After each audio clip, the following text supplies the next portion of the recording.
आज हम बात करने जा रहे हैं आयनिक रेडियस की। आयनिक रेडियस क्या होता है? The distance from nucleus to the outer most shell in an ion. एक आयन के अंदर आउटर मोस्ट शेल तक का फासला, ठीक है ना, वो कहलाता क्या है? Ionic radius. ठीक है ना। आयनिक रेडियस क्या होता है? जैसे कि हमने एटॉमिक रेडियस पढ़ा था, उसमें हमने कहा था एक एटम के अंदर जो सा न्यूक्लियस होता है, उस न्यूक्लियस का उसी एटम के वैलेंस शेल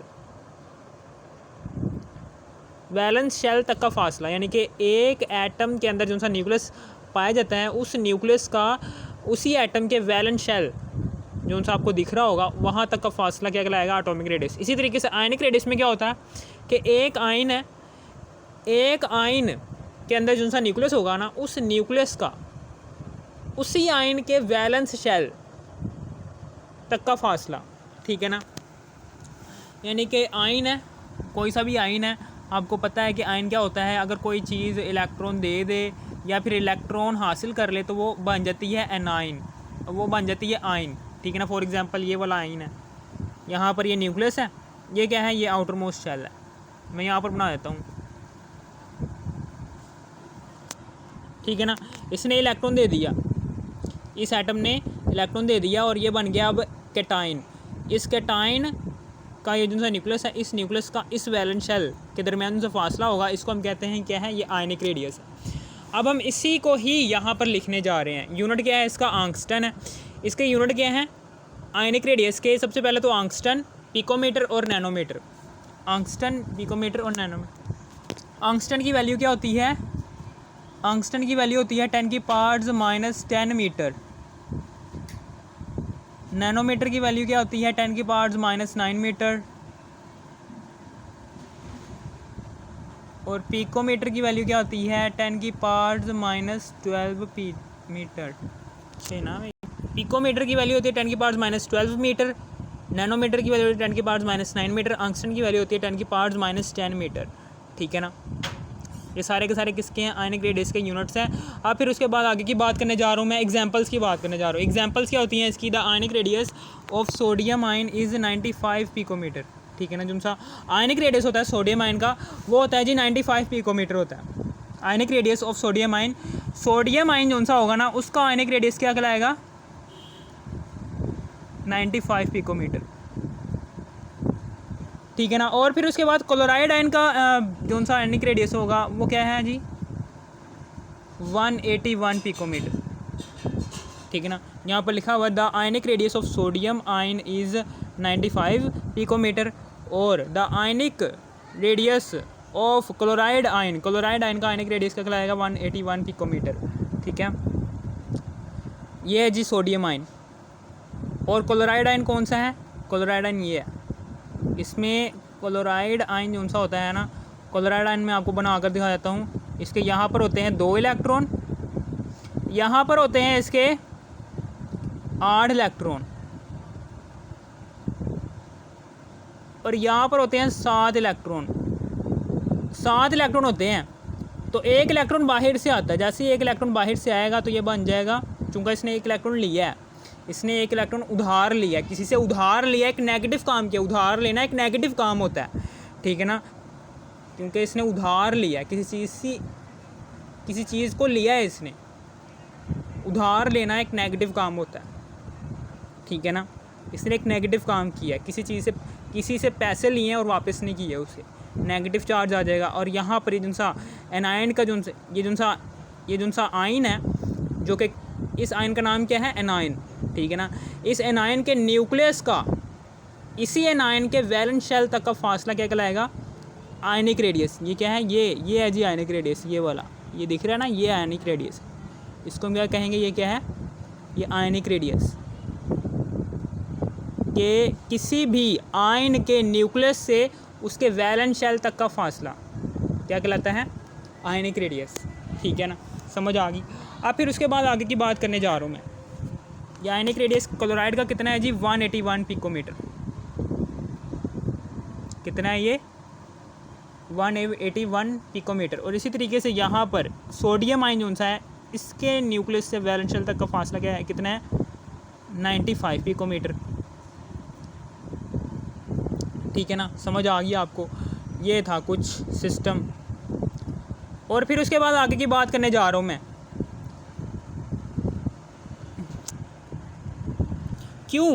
क्यों रेडियस जो सा है कैटायन का वो हमेशा स्मॉलर होगा, छोटा होगा, किससे? पेरेंटल एटम से। यानी कि पेरेंटल एटम, पेरेंटल कोई भी एटम, पेरेंट क्या होता है, यानी कि पेरेंट का मतलब क्या होता है? पेरेंट यानी कि मेरे भी पेरेंट्स होंगे जिन्होंने मुझे पैदा किया, ठीक है ना। इसी तरीके से जो चीज़ किसी चीज़ को पैदा करे ना, उसको हम कहते हैं पेरेंट, ठीक है ना। पेरेंटल एटम, पेरेंटल एटम से आयन पैदा हो रहे हैं, कैटायन पैदा हो रहा है। तो क्यों कैटायन का रेडियस जो सा होगा वो कम होगा अपने पेरेंटल एटम से, यानी कि जिस एटम ने कैटायन को पैदा किया है, ठीक है ना, उस एटम का रेडियस ज़्यादा होगा और जो सा उसने कैटायन पैदा किया है उस एटम का रेडियस, उस आयन का रेडियस कम होगा। आयनिक रेडियस यहाँ पर इस कैटायन का आयनिक रेडियस कम होगा, जबकि इसका जो सा पेरेंटल एटम होगा उसका रेडियस ज़्यादा होगा। इसकी वजह क्या? इसकी दो वजूहात है, ठीक है ना।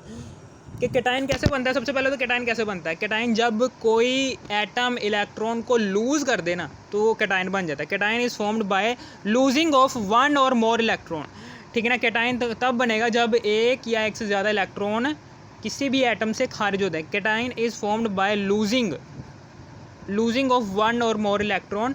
अब उसके बाद आगे की बात करने जा रहा हूँ मैं यहाँ पर। वन और मोर इलेक्ट्रॉन, एक या एक से ज़्यादा इलेक्ट्रॉन जब किसी भी एटम के वैलेंस शेल में से खारिज हो जाए तो वो एटम जो सा होगा वो कैटायन में कन्वर्ट हो जाएगा, ठीक है ना। और हमेशा याद रखना इसकी दो वजूहात हैं, ठीक है। यहाँ पर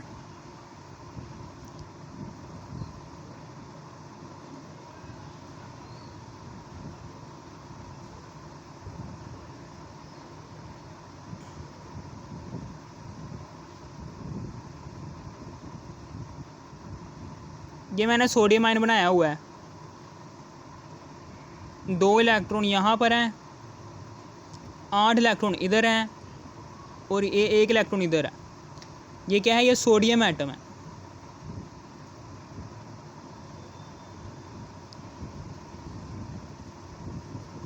ये क्या है? ये सोडियम एटम है, ठीक है ना। ये सोडियम एटम है। सोडियम एटम के वैलेंस शेल में से जैसे ही आप 1 इलेक्ट्रॉन निकालोगे, जैसे ही सोडियम एटम क्या है? ये पेरेंटल एटम है। जैसे ही पेरेंटल एटम के वैलेंस शेल में से 1 इलेक्ट्रॉन निकालते हो, ये लो जी 1 इलेक्ट्रॉन निकल गया। जैसे ही ये 1 इलेक्ट्रॉन यहाँ से निकलेगा, ये 1 इलेक्ट्रॉन यहाँ से निकल गया, ये निकल गया। अब यहाँ पर क्या चार्ज आ जाएगा? चूँकि इसने 1 इलेक्ट्रॉन दे दिया है ना, 1 इलेक्ट्रॉन खारिज किया है किसी की मदद करने के लिए, तो एक पॉजिटिव काम किया है ना, किसी की मदद करने के लिए जा रही है इलेक्ट्रॉन, तो यहाँ पर पॉजिटिव चार्ज आ जाएगा। और इसके साथ 1 क्यों आया? क्योंकि इसने 1 इलेक्ट्रॉन खारिज किया है, तो इसलिए पॉजिटिव 1 चार्ज आ जाएगा, ठीक है ना। अब ये जो सा है ना, ये क्या है? ये सोडियम एटम क्या है? ये पेरेंटल एटम है, जबकि सोडियम आयन क्या है? ये इसका बेटा है, ठीक है ना। सोडियम आयन क्या है? इस सोडियम एटम का बच्चा है, ठीक है ना। यानी कि सोडियम एटम ने क्या किया? सोडियम एटम ने 1 इलेक्ट्रॉन खारिज किया। जैसे ही सोडियम एटम ने 1 इलेक्ट्रॉन खारिज किया तो इसके ऊपर पॉजिटिव 1 चार्ज आ गया सोडियम के ऊपर, और 1 इलेक्ट्रॉन जैसे ही खारिज हो गया, ये हो गया। अब उसके बाद आगे, अब यहाँ पर हो गया इसका साइज़ कम।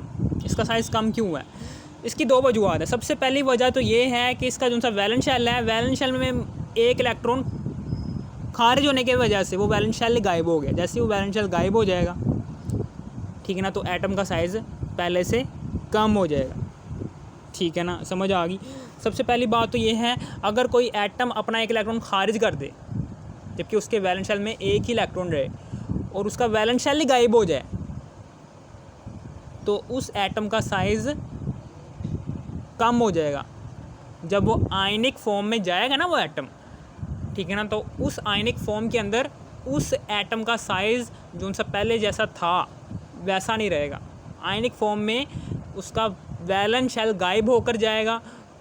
चूँकि वैलेंस शेल ही गायब हो गया है, ठीक है ना, जिसकी वजह से उस एटम का साइज़ पहले बड़ा था, फिर जैसे ही वो आयनिक फॉर्म में गया उसका साइज़ कम हो गया। क्यों? क्योंकि वैलेंस शेल गायब हो गया। क्यों गायब हुआ? क्योंकि वैलेंस शेल के अंदर एक इलेक्ट्रॉन था, उसने वो खारिज कर दिया। ठीक है ना। सबसे पहली वजह ये लिख देनी है कि the size of cation is always smaller. क्यों स्मॉलर है? Then the parental atom. क्यों पेरेंटल एटम से स्मॉलर है? Due to following reason. इसकी रीज़न ये है कि due to the loss of electron, जैसे ही लॉज करते हैं electron, the attraction of nucleus on. ठीक है ना। The loss of electron, electron के लॉज करने की वजह से द लॉज ऑफ इलेक्ट्रॉन में लॉज ऑफ शेल लॉज हो सकता है। अगर शेल लॉज हो गया है तो जो सा आयनिक फॉर्म में जो सा आपके पास आयनिक रेडियस आएगा उस पेरेंटल एटम का वो कम आएगा। ठीक है ना, क्योंकि उसका शेल लॉज हो गया है। ये इसकी पहली वजह थी। दूसरी वजह क्या है? दूसरी वजह ये हो सकती है कि ये देखें, फॉर एग्जांपल ये मैग्नीशियम है।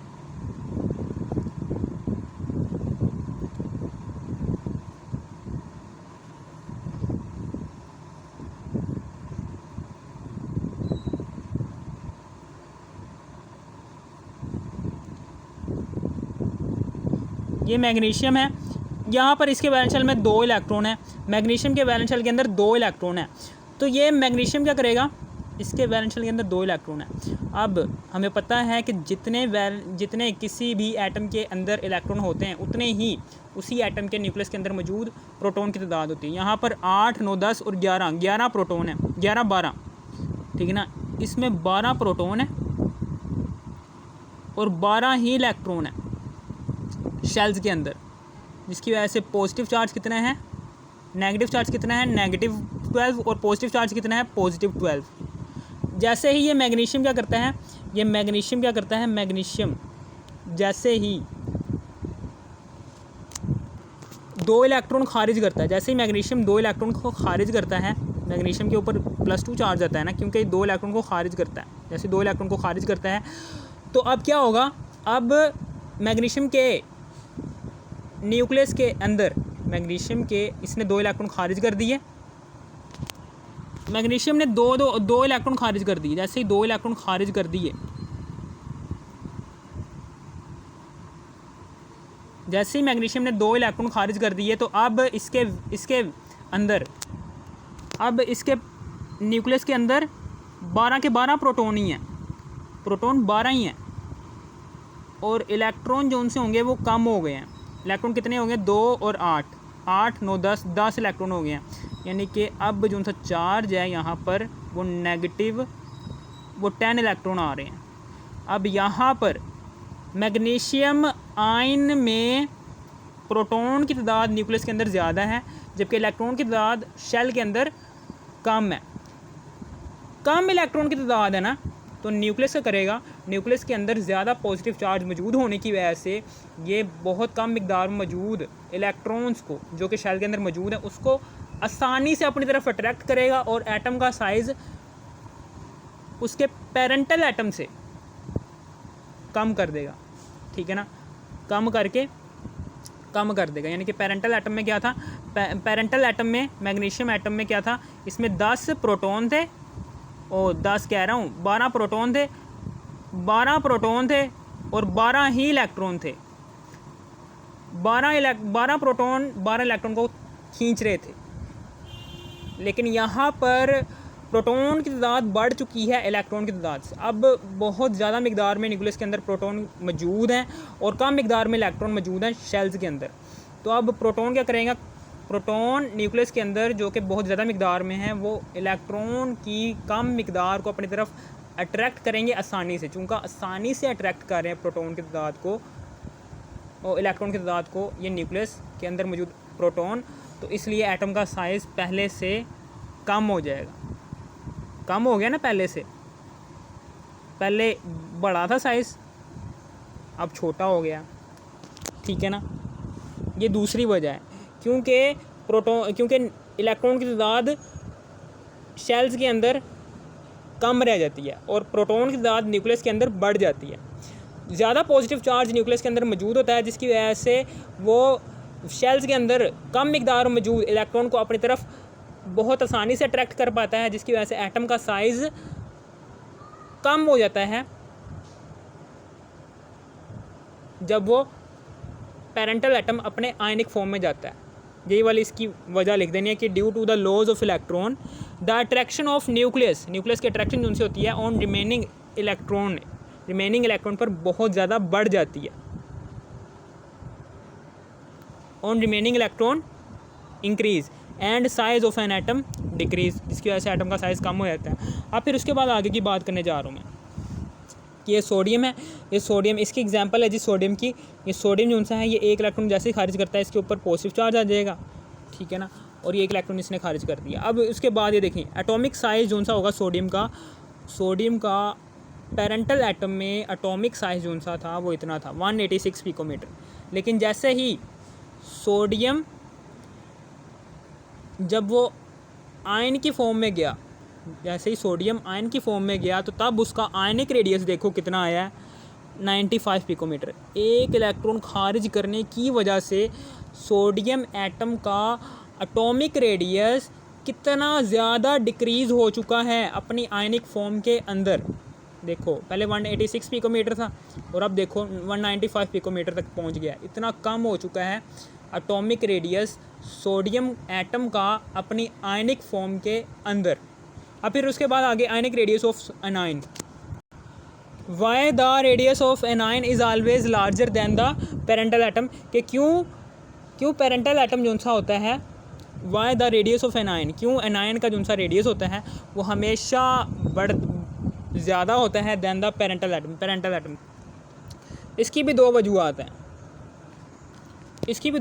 एनाइन का क्यों, एनाइन जो सा है उसका आयनिक रेडियस क्यों लार्जर होता है अपने पेरेंटल एटम के एटॉमिक रेडियस से, ठीक है ना। इसकी वजह ये है कि सबसे पहली वजह तो ये है कि पेरेंटल एटम, क्लोरीन की एग्जांपल ले लेता हूँ मैं, क्लोरीन की एग्जांपल, यहाँ पर मैं क्लोरीन की एग्जांपल ले लेता हूँ।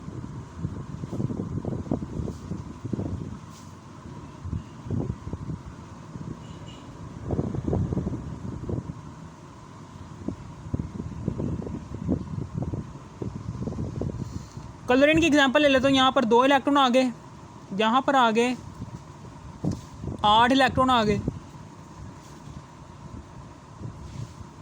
और इस क्लोरीन एटम के वैलेंस शेल के अंदर कितने इलेक्ट्रॉन आ गए? 2 यार 7 इलेक्ट्रॉन होते हैं इसके वैलेंस शेल के अंदर।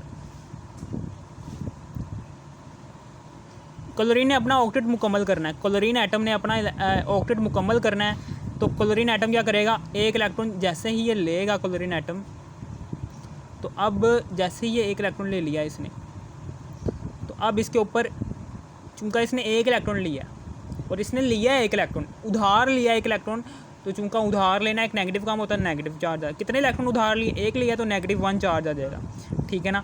और अब इसका जो सा साइज़ है पहले इतना था, अब बढ़कर इतना हो जाएगा, अब ये फैल जाएगा, अब ये थोड़ा सा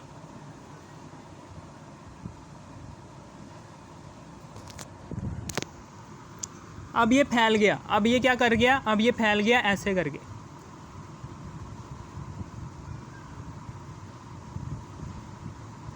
अब ये एटम का साइज इस तरह से फैल गया, बढ़ गया साइज, -1 चार्ज आ गया ना, अब ये बढ़ गया। क्यों बढ़ गया साइज़, इसकी मैं वजह भी बता देता हूँ। इसकी वजह यह है कि न्यूक्लियस के अंदर प्रोटॉन की तादाद बढ़ गई है, न्यूक्लियस के अंदर प्रोटॉन की तादाद कम है, जबकि शेल्स के अंदर इलेक्ट्रॉन की तादाद बढ़ गई है, ठीक है ना। यहाँ पर देखो, यहाँ पर प्रोटॉन की तादाद देखो, क्लोरीन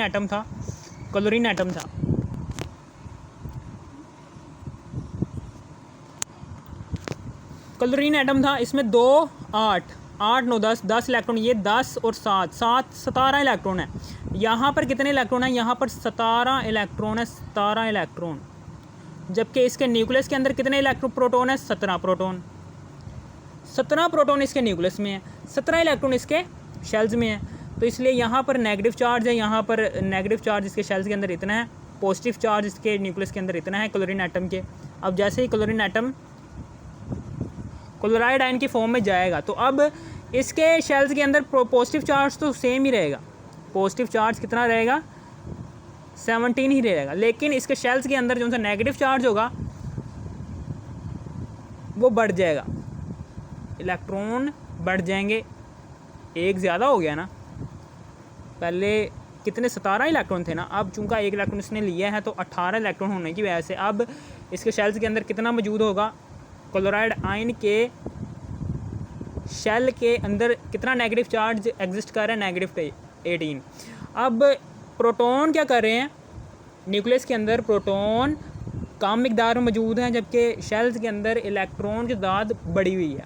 तो अब क्या करेंगे, प्रोटॉन इन ज़्यादा मिकदार में मौजूद इलेक्ट्रॉन को अपनी तरफ आसानी से अट्रैक्ट नहीं कर पाएंगे क्योंकि इलेक्ट्रॉन की तादाद ज़्यादा है प्रोटॉन की तादाद से जो कि न्यूक्लियस के अंदर मौजूद है, जिसकी वजह से एटम के जो उनसे शेल्स हैं वो फैल जाएंगे, ठीक है ना। एटम का जो साइज़ है वो पेरेंटल फॉर्म के अंदर कम था लेकिन आयनिक फॉर्म के अंदर वो बढ़ जाएगा क्योंकि वहाँ पर इलेक्ट्रॉन की तादाद बढ़ गई है, ठीक है ना। ये ऐसे ही है कि जैसे ही आप 20 किलो वज़न आसानी से उठा सकते हो, लेकिन जैसे ही आप 30 किलो वज़न और ऐड करते हो, तोड़े के अंदर 30 किलो वज़न और डालते हो, अब कहते हो जी, अब कोई बंदा कहता है उठाओ, तो आपसे नहीं उठाया जाएगा, अपनी तरफ नहीं खींचा जाएगा उस तोड़े को क्योंकि अब उसमें वज़न ज़्यादा हो गया। इसी तरीके से ये न्यूक्लियस के अंदर जो प्रोटॉन है, ये प्रोटॉन इन इलेक्ट्रॉन्स को अपनी तरफ 17 इलेक्ट्रॉन को अपनी तरफ आसानी से अट्रैक्ट कर रहे थे जिसकी वजह से एटम का साइज़ कम था। लेकिन जैसे ही एक इलेक्ट्रॉन की तादाद बढ़ी और न्यूक्लियस के अंदर प्रोटॉन की तादाद क्या हो गई, कम हो गई। अब न्यूक्लियस के अंदर प्रोटॉन को मुश्किल होगी ज़्यादा मिकदार में मौजूद इलेक्ट्रॉन्स को अपनी तरफ खींचने में, जिसकी वजह से क्या होगा, जैसी मुश्किल पैदा होगी तो शेल्स क्या हो जाएंगे, एटम के फैल जाएंगे आयनिक फॉर्म के अंदर। जैसे ही फैलेंगे तो आयनिक रेडियस बढ़ जाएगा क्लोरीन एटम का बढ़ जाएगा। इसकी यही वजह है कि due to the addition of electron के एडिशन की वजह से, due to the addition of electron the attraction of nucleus की अट्रैक्शन डिक्रीज़ हो जाती है, कम हो जाती है ऑन इलेक्ट्रॉन्स के ऊपर न्यूक्लियस की अट्रैक्शन कम होने की वजह से एटम का साइज़ बढ़ जाता है। और दूसरी वजह क्या है, दूसरी वजह आप ये भी बता सकते हो कि इलेक्ट्रॉन जैसे ही ऐड होता है ना, इलेक्ट्रॉन जैसे ही ऐड होता है यहाँ पर, तो इलेक्ट्रॉन के ऊपर कौन सा चार्ज है, नेगेटिव। इस इलेक्ट्रॉन के ऊपर भी नेगेटिव चार्ज है, इस इलेक्ट्रॉन के ऊपर भी नेगेटिव चार्ज है। जैसे ही एक नेगेटिव चार्ज बाहर से वैलेंस शेल के अंदर आएगा तो दूसरा वाला इलेक्ट्रॉन क्या करेगा, उस आने वाले इलेक्ट्रॉन को रिपेल करेगा। जैसे ही रिपेल करेगा, रिपल्शन प्रोड्यूस हुई ना, बेशक थोड़ी मिकदार में हुई लेकिन हुई तो सही ना। रिपल्शन प्रोड्यूस होने की वजह से जो सा वैलेंस शेल है, अब यहाँ पर रिपल्शन प्रोड्यूस हो गई। पहले ये जो सा वैलेंस शेल था, इस इनर शेल को, पहले जो सा वैलेंस शेल था वो इनर शेल को क्या हुआ, पहले जो सा वैलेंस शेल था जब इसमें 7 इलेक्ट्रॉन थे ना, जब इसमें 7 इलेक्ट्रॉन थे तब जो सा वैलेंस शेल था वो इनर शेल को रिपेल कर रहा था कम मिकदार में, क्योंकि यहाँ पर कम मिकदार में इलेक्ट्रॉन मौजूद हैं। लेकिन जैसे ही 8 इलेक्ट्रॉन हो गए, जैसे ही यहाँ पर कितने इलेक्ट्रॉन हो गए, 8 इलेक्ट्रॉन, जैसे ही यहाँ पर 8 इलेक्ट्रॉन हो गए, ज़्यादा नेगेटिव चार्ज प्रोड्यूस हो गया वैलेंस शेल के अंदर, ज़्यादा नेगेटिव चार्ज मौजूद है। तो ज़्यादा नेगेटिव चार्ज क्या करेगा वैलेंस शेल के अंदर, वो इनर शेल में मौजूद इलेक्ट्रॉन्स को ज़्यादा मिकदार में रिपेल करेगा। यानी कि वैलेंस शेल के अंदर ज़्यादा मिकदार में नेगेटिव चार्ज आ गया, पहले कम मिकदार में नेगेटिव चार्ज था तो वो इनर शेल को रिपेल कर रहा था कम फोर्स के साथ ये रिपेल कर रहा था इनर शेल को।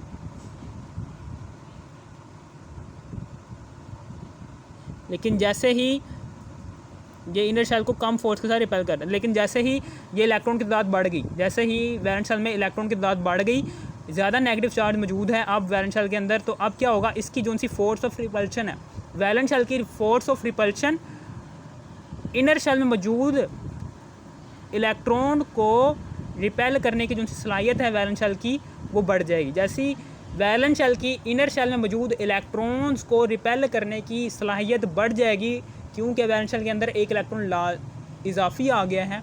तो अब क्या होगा, अब वैलेंस शेल दूर हो जाएगा न्यूक्लियस से, ठीक है ना, समझ आ गई। यानी कि ड्यू टू इलेक्ट्रॉन रिपल्शन से भी एटम का साइज़ बढ़ सकता है, ये इसकी दूसरी वजूहत है। Due to the addition of electron के एडिशन से इन वैलेंस शेल में इलेक्ट्रॉन की एडिशन हो गई। अब क्या होगा, अब इलेक्ट्रॉन रिपल्शन अक्कर, इलेक्ट्रॉन रिपल्शन होगी तो एटम का साइज़ बढ़ जाएगा। अब उसके बाद क्लोरीन, जैसे ही एक इलेक्ट्रॉन इसमें आ गया तो ये क्लोराइड आयन में कन्वर्ट हो गया। अब ये देखना, क्लोरीन एटम का atomic radius of chlorine atom is 99 picometre. लेकिन जैसे ही इसमें एक इलेक्ट्रॉन आ गया तो अब इसका एटॉमिक साइज़, क्लोरीन एटम का एटॉमिक साइज़ अपने पेरेंटल एटम में क्या था, कम था। जैसे ही एक इलेक्ट्रॉन उसमें आ गया तो अब इसका आयनिक साइज़ बढ़कर कितना हो गया, 181 picometre. Ionic radius of chloride 181 picometre, जबकि एटॉमिक रेडियस ऑफ क्लोरीन क्या है, 99 पिकोमीटर। सिर्फ एक इलेक्ट्रॉन की एडिशन की वजह से, क्लोरीन एटम के अंदर एक इलेक्ट्रॉन की एडिशन की वजह से क्लोरीन एटम का पेरेंटल एटम में एटॉमिक रेडियस अपने आयनिक फॉर्म के अंदर मौजूद आयनिक रेडियस से कितना ज़्यादा बढ़ चुका है। क्लोरीन एटम का देखो एटॉमिक रेडियस कितना है, 99 पिकोमीटर। लेकिन जैसे ही वो आयनिक फॉर्म में गया क्लोरीन एटम, तो उस वक्त उसका आयनिक रेडियस देखो कितना बढ़ गया, क्योंकि वहाँ पर एक इलेक्ट्रॉन इजाफी आ गया। क्लोरीन एटम में एक इलेक्ट्रॉन इजाफी आ गया, जिसकी वजह से आयनिक रेडियस बढ़ गया है क्लोराइड आयन का। Ionic radius of chloride is equal to 181 picometre. Trend in periodic table में ट्रेंड क्या, trend in periodic periodic table में ट्रेंड क्या है इसका, पीरियोडिक टेबल में ट्रेंड है जिसका कि पीरियड में लेफ़्ट टू राइट क्या होता है, एटॉमिक रेडियस कम होता है, जिसकी वजह से आयनिक रेडियस भी कम होगा। और जबकि ग्रुप में टॉप टू बॉटम क्या होता है, ग्रुप में टॉप टू बॉटम एटम का साइज़ बढ़ता रहता है, क्योंकि शेल्स की तादाद बढ़ रही होती है। ग्रुप में टॉप टू बॉटम एटम का साइज़ बढ़ रहा होता है, जिसकी वजह से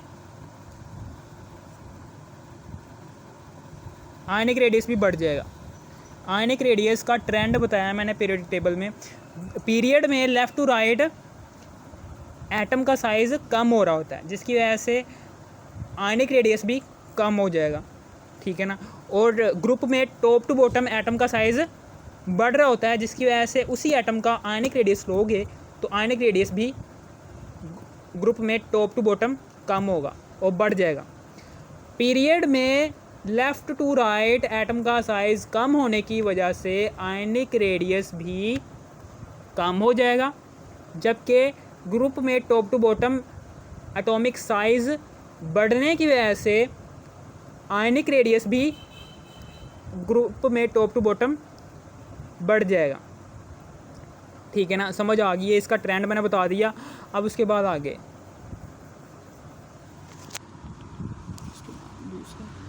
यार एक और सवाल भी सी, वो पैंच मेरे याद नहीं आते हैं। अगर आपको इस वीडियो की तरह से भी थोड़ी सी भी समझ आ गई, इस वीडियो कर दो लाइक और सब्सक्राइब को शेयर भी कर दें। Thanks for watching me.